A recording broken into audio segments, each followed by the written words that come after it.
Au lieu de vivre avec moins, il faut apprendre ce qu'il faut faire pour gagner beaucoup plus. Ce que vous devez faire pour avoir du succès et être riche et prospère est complètement différent de ce que vous avez à faire pour être confortable. Le problème, ce n'est pas que vos objectifs sont trop élevés et que vous les avez manqués. C'est que vos objectifs sont trop bas quand vous les avez atteints. L'équation est simple. Les gens riches font ce à quoi les gens pauvres ne font que penser. Tout le secret de la richesse se trouve dans ce que l'on appelle le schéma financier. Votre schéma financier est tout simplement la façon dont vous pensez, ressentez et agissez par rapport à l'argent. Et cela s'applique à tout le monde, que vous soyez plombier, médecin, PDG d'une grande entreprise ou retraité. C'est la manière dont vous pensez à l'argent. Et peu importe si vous avez beaucoup ou très peu d'éducation, votre schéma financier est la véritable cause de votre succès, échec ou médiocrité financière. C'est ce même schéma qui crée vos habitudes et détermine si vous êtes épargnant ou dépensier, un bon ou un mauvais gestionnaire d'argent, et si vous allez finir par vivre sur un maigre revenu fixe ou que vous preniez une retraite riche. Votre plan financier détermine votre vie financière. Le fait est que la plupart des gens n'atteignent pas leur plein potentiel. La plupart des gens ne réussissent pas. 80% d'entre nous ne seront jamais libres financièrement comme ils le voudraient. Et 80% d'entre nous ne prétendront jamais être vraiment heureux. Et il y a une raison qui expliquerait cela. Et la raison est simple. La plupart des gens sont légèrement inconscients. Ils ne vivent qu'à un niveau très superficiel de la vie. Ils ne se basent que sur le monde visible. Ils ne se basent que sur ce qu'ils peuvent voir. Et ce qu'ils peuvent voir, ce sont les résultats, les fruits, la partie visible. Mais tout résultat, tout fruit trouve son origine dans la racine qui est invisible. Si vous voulez changer les fruits, où allez-vous devoir mettre votre attention? Bien évidemment, dans la racine.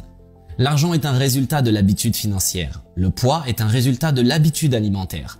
Tout est résultat de quelque chose. La richesse est un résultat. La santé est un résultat. La maladie est un résultat. Nous vivons dans un monde de cause à effet, donc ça se résume à ça. Le seul moyen de changer définitivement votre monde extérieur, c'est d'abord changer votre monde intérieur. Le monde intérieur crée le monde extérieur. Vos pensées mènent à vos sentiments, qui mènent à vos actions, et tout cela mène à votre état financier. Chacun de nous a un schéma personnel d'argent et de succès déjà ancré dans son subconscient. Et plus que tout le reste, c'est ce plan qui déterminera votre vie financière. Cela signifie que vous pouvez être le meilleur homme d'affaires, meilleur négociateur, vous pouvez être le meilleur vendeur, vous pouvez tout savoir sur les actions, les obligations et les autres types d'investissements, si vous avez le bon schéma financier. Les gens qui deviennent millionnaires ont un plan financier prédéfini qui leur apporte du succès.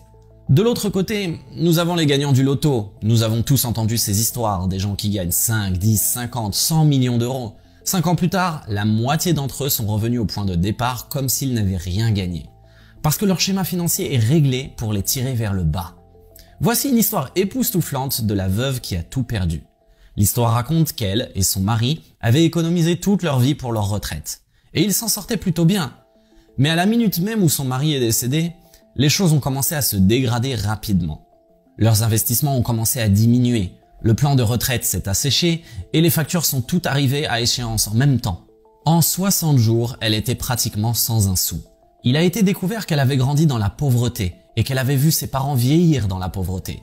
En posant quelques questions, T. Harv Eker a compris que le schéma financier de son mari était conçu pour une réussite convenable, mais que le sien était conçu pour une rupture totale. C'est ce qui s'est passé.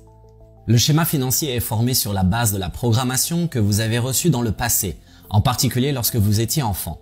Quelques-unes des principales sources de cette information sont les parents, les frères et sœurs, les enseignants, les médias, la culture, les amis. Le problème, c'est que la plupart d'entre nous ont été formés par des personnes qui n'avaient pas beaucoup d'argent ou qui avaient des problèmes émotionnels à ce sujet. Et leur façon de penser est devenue notre façon de penser.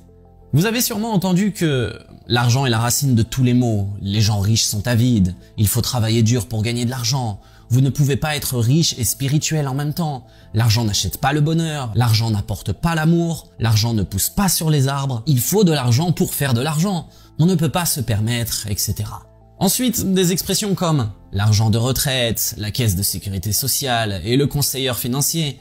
Vous avez été conditionné par des simples schémas et cela peut changer. Tout d'abord, il est important que vous sachiez que tout changement commence par une prise de conscience. Il est très difficile de changer quelque chose sans savoir qu'elle existe. Voici un bon exemple. Les gens riches sont avides, et on peut changer ça par cette expression. Les gens riches peuvent aussi être généreux. Il faut de l'argent pour faire l'argent. Non, il faut de la créativité pour gagner de l'argent. Des dizaines de milliers de personnes immigrent avec rien, et en quelques années, ils deviennent riches. Ils n'avaient rien du tout au départ. Il faut être assez créatif pour gagner de l'argent. Rappelez que vos pensées mènent à vos sentiments, qui mènent à vos actions, qui mènent à vos résultats. Voici la première leçon. Les personnes riches et qui réussissent croient « Je crée ma vie, je réussis ». Les gens pauvres croient « Je subis ma vie ». Si vous voulez créer un véritable succès, il est impératif que vous croyiez que vous êtes au volant de votre vie. Vous devez croire que vous êtes celui qui crée votre succès. C'est vous qui créez votre médiocrité et c'est vous qui créez vos difficultés financières. Mais au lieu d'assumer la pleine responsabilité de leur vie, la plupart des gens jouent plutôt le rôle de la victime. Les victimes laissent généralement des indices indélébiles. Ils blâment l'économie, ils blâment leur entreprise, ils blâment le marché boursier. Ils accusent le marché de l'immobilier, ils blâment la ville où ils vivent, ils blâment les taxes, ou le gouvernement, ou leur employé, ou leur employeur. Ils blâment leur directeur, ils blâment leur partenaire, ils blâment leur ligne ascendante, ils blâment leur ligne descendante. Ils accusent leur mari, ils accusent leur femme, leur petit ami ou leur petite amie. C'est toujours quelque chose d'autre, c'est toujours quelqu'un d'autre. Et se disent à la fin, vous savez, l'argent n'est pas si important que ça. Se plaindre est la pire chose que vous puissiez faire pour votre santé ou votre bien. La pire. Pourquoi ? Il y a un principe universel qui dit que ce sur quoi vous vous concentrez se développe. Si vous vous concentrez sur ce qui ne va pas dans votre vie, qu'allez-vous obtenir en plus grande quantité ? Vous allez obtenir plus de ce qui ne va pas dans votre vie. Vous vous transformez en un grand aimant à ordures. Et avez-vous déjà remarqué que les personnes qui se plaignent ont généralement une vie minable ?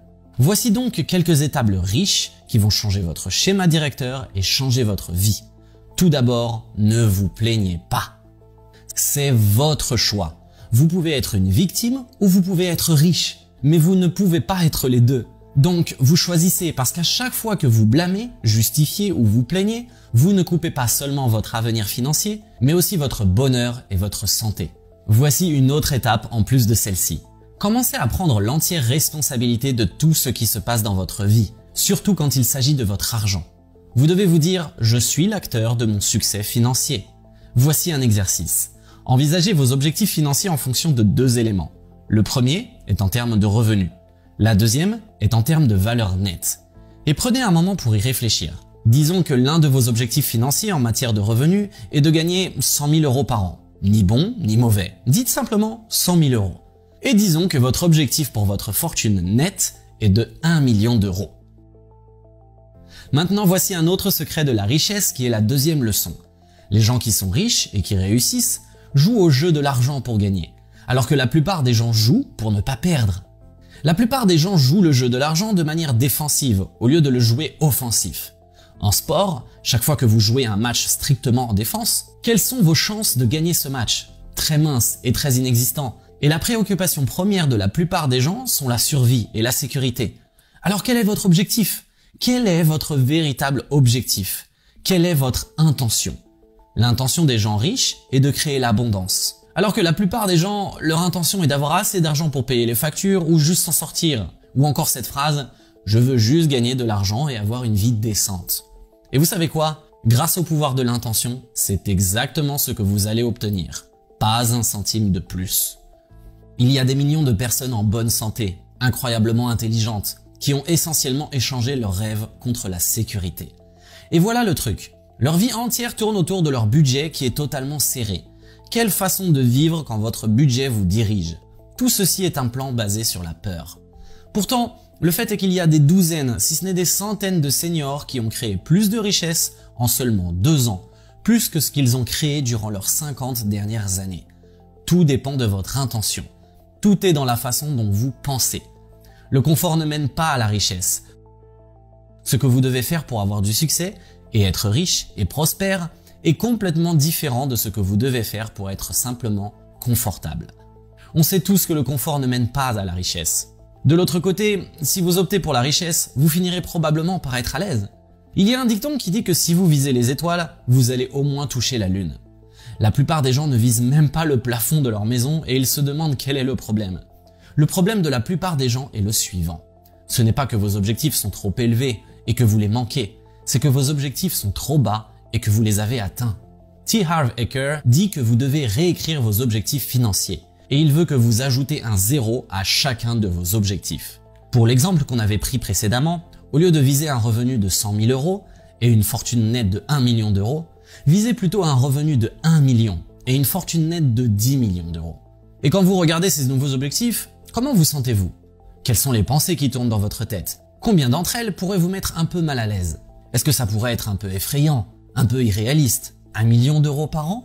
Une fortune de 10 millions de dollars? Qui en a besoin? Je vais me tuer en faisant ça. Je ne veux même pas essayer de le faire. Je n'aurai pas le temps pour autre chose. Je suis trop vieux. Je ne sais pas comment faire. J'enlèverai de l'argent aux autres en faisant ça.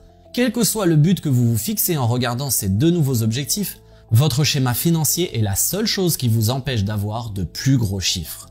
Alors voici l'étape du changement. Fixez-vous comme objectif de décupler vos revenus et votre fortune actuelle. Et en vous fixant comme objectif de décupler vos revenus et votre patrimoine actuel, vous vous engagez à aider 10 fois plus de personnes que vous ne le faites actuellement. Et cela vous permettra non seulement de gagner beaucoup plus d'argent, mais aussi de donner un nouveau sens à votre vie. Nous avons beaucoup parlé d'argent et de richesse, mais la vérité est que beaucoup de gens n'ont jamais grandi avec le désir d'être riches. Ou à un moment donné, ils ont eu le désir de réussir financièrement, mais ensuite, ils ont en quelque sorte perdu la motivation. Alors pourquoi devenir riche? En plus de résoudre les problèmes des gens, il y a le style de vie. Il ne fait aucun doute que l'on peut mener un style de vie beaucoup plus agréable quand on est riche que quand on est fauché ou simplement à l'aise. Au moins on peut manger ce qu'on veut vraiment quand on va dîner. Être riche vous donne la possibilité de vivre dans une belle maison, conduire une belle voiture et envoyer vos enfants dans les meilleures écoles, et pouvoir voyager dans le monde avec les gens que vous aimez. Je ne dis pas que si vous n'avez pas beaucoup d'argent, vous ne pouvez pas être heureux. Vous pouvez certainement l'être. Mais voilà la chose, vous avez une vie. Pourquoi ne pas vous honorer et honorer ceux que vous aimez, en leur offrant ce que la vie a de mieux à offrir? La deuxième raison de s'enrichir est qu'avoir beaucoup d'argent est presque une nécessité, surtout si vous êtes là pour un certain temps.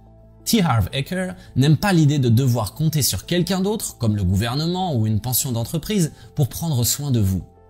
Donc, encore une fois, au lieu de vivre avec moins, apprenez ce qu'il faut pour gagner beaucoup plus, par le biais de revenus actifs, de revenus passifs et de revenus d'investissement. La raison suivante pour être riche est de savoir qui vous devez devenir en termes de caractère, d'état d'esprit, d'habitude, pour avoir suffisamment de succès dans n'importe quel domaine afin de créer de la richesse. Tout d'abord, fixez votre intention de faire un don d'au moins 100 000 $ par an à des personnes et des organisations en lesquelles vous croyez et qui sont dans le besoin. Cela vous permettra non seulement de contribuer aux autres, mais vous donnera la raison parfaite pour vous enrichir. Voici un autre secret de l'esprit millionnaire. C'est un gros secret. Les gens riches et prospères admirent et prennent pour modèle d'autres personnes riches et prospères. Et que font la plupart des autres personnes? Ils leur en veulent pour rien du tout, n'est-ce pas? La plupart des gens regardent la réussite des autres avec ressentiment, jalousie ou envie, ou bien ils ricanent et disent « Oh, ces abrutis de riches ». Les gens riches et ceux qui réussissent pensent deux choses en même temps. Par exemple, ils pensent « Je suis riche et je suis généreux en même temps ». La plupart des gens qui ne réussissent pas pensent une situation à l'exclusion de l'autre. Je suis riche, donc je ne suis pas gentil. Je suis riche, donc je ne suis pas aimable. Je suis riche, donc je ne suis pas spirituel. Je suis riche, donc je n'ai pas de temps pour ma famille. La vie est le jeu le plus facile sur Terre. C'est votre histoire, c'est votre livre. Vous écrivez le scénario. Chaque jour, vous voyez, c'est vous qui tenez le marqueur. Vous tenez le stylo, vous tenez l'outil qui crée votre vie. Et chaque matin, vous décidez de ce que vous allez créer aujourd'hui. Vous commencez par une toile blanche. Et la seule raison pour laquelle nous continuons à dessiner la même chose encore et encore, c'est parce que nous oublions que nous avons le choix de recommencer chaque jour. C'est votre vie, vous en avez le droit. Et vous avez le pouvoir de la concevoir comme vous le souhaitez. Vous pouvez choisir de vous engager dans la réussite financière tout en réservant du temps pour vos amis et votre famille et en préservant votre santé et vos croyances spirituelles. Vous le choisissez simplement et vous organisez votre vie de cette manière. Ça ne vous dépasse pas, vous pouvez le faire. Il n'y a personne qui vous en empêche.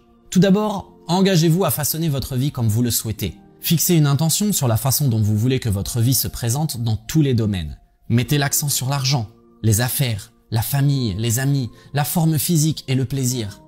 Ensuite, élaborez une stratégie de gestion du temps qui vous permettra de tout équilibrer. Rappelez-vous, il s'agit de l'un et l'autre, pas de l'un ou l'autre. Donc à chaque fois que toutes les alternatives vous sont présentées, la réponse à tout est « pourquoi pas les deux ?» Voici une déclaration importante qui va solidifier le fait que ce n'est pas une mauvaise chose que d'être riche. Dites-vous je peux être gentil, aimable et vraiment riche. Les gens riches et qui réussissent sont plus grands que leurs problèmes, ils sont au-dessus. Mais les autres gens sont plus petits que leurs problèmes. Le secret du succès, mon ami, n'est pas d'essayer d'éviter ou de se débarrasser de ces problèmes, c'est de s'épanouir afin de les surmonter. C'est pourquoi vous devez continuer à apprendre et à vous développer. Il y a un principe universel qui dit ceci: à tout moment, soit vous grandissez, soit vous mourrez. À tout moment, vous êtes soit en train de grandir, soit en train de mourir. Si vous avez une plante ou une fleur chez vous et que ça ne pousse pas, elle est automatiquement en train de mourir. Il en va de même pour nous. Cela inclut ceux qui sont déjà riches, ainsi que ceux qui ont déjà pris leur retraite. Vous devez continuer à avancer. Vous devez continuer à vous développer. Vous ne pouvez pas vous laisser aller. Alors voici un autre point important, continuez à apprendre. Les gens riches et qui réussissent sont prêts à apprendre et à grandir. Le succès laisse des indices. Alors allez à votre bibliothèque publique, lisez des livres, suivez des cours, des séminaires, écoutez des programmes audio sur l'argent ou le développement personnel. Vous devez vous entraîner pour réussir. Vous pouvez apprendre à réussir dans n'importe quel domaine, y compris l'argent, les affaires et toute forme de réussite que vous choisissez. Voici une affirmation que vous devez répéter chez vous. Je suis plus grand que n'importe quel problème. Je pense que je peux gérer n'importe quel problème. Je peux me développer et apprendre le chemin du succès. Maintenant, qu'est-ce qui empêche généralement de passer à l'action? La peur. Et combien sont d'accord pour dire que la peur, le doute et l'inquiétude sont parmi nos plus grands obstacles, non seulement au succès, mais aussi au bonheur. L'une des plus grandes différences entre les riches, les pauvres et la classe moyenne est que les gens qui réussissent sont prêts à agir malgré la peur. Et la plus grande erreur que commettent la plupart des gens est d'attendre que le sentiment de peur s'apaise et disparaisse avant d'être enfin prêts à agir. Et ces gens attendent généralement pour toujours. Il n'est pas nécessaire d'essayer de se débarrasser de la peur pour réussir. Et les gens qui réussissent ont peur. Les personnes riches et prospères ont des doutes. Les gens riches et prospères ont des inquiétudes. Mais ils ne laissent pas ces sentiments les arrêter. Les gens qui ne réussissent pas ont exactement les mêmes sentiments. Mais ils laissent ces sentiments les arrêter. Combien d'entre vous sont d'accord pour dire que nous sommes des créatures d'habitude et que le grand secret est de s'entraîner? Il faut s'entraîner à agir malgré la peur, s'entraîner à agir malgré l'incertitude, s'entraîner à agir malgré les désagréments, s'entraîner à agir malgré l'inconfort. Arrêtez de laisser la peur diriger votre vie. Combien d'entre vous envisagent de faire quelque chose dans leur vie tout en ayant un peu d'incertitude autour de ça? Voici 2 mots qui feront que cette vidéo en vaudra la peine. Faites-le. Agissez malgré vos incertitudes. L'une des façons de changer votre schéma financier est d'adopter des modes de pensée riches. Il s'agit notamment d'assumer l'entière responsabilité de tout ce qui se passe dans votre vie, en particulier votre vie financière. Jouez le jeu de l'argent pour gagner. Engagez-vous dans l'abondance plutôt que dans la survie et la sécurité. Engagez-vous à créer de la richesse non seulement pour vous-même, mais aussi pour aider les autres. Admirez, bénissez et étudiez. Les personnes qui réussissent pensent toujours en termes des deux. Au lieu de faire l'un ou l'autre, vous pouvez faire l'un et l'autre. Soyez plus grand que vos problèmes. Engagez-vous à croître et à apprendre en permanence. Et agissez en dépit de la peur. Mes amis, si vous suivez ces étapes, vous commencerez à transformer votre argent, votre plan et à réinitialiser votre thermostat financier pour un succès naturel et automatique. Le fait est que notre monde n'est rien d'autre que le reflet des gens qui le composent. Et comme chacun d'entre vous élève individuellement sa conscience, le monde élève la sienne, passant de la peur au courage, de la colère à l'amour et de la pénurie à la prospérité pour tous.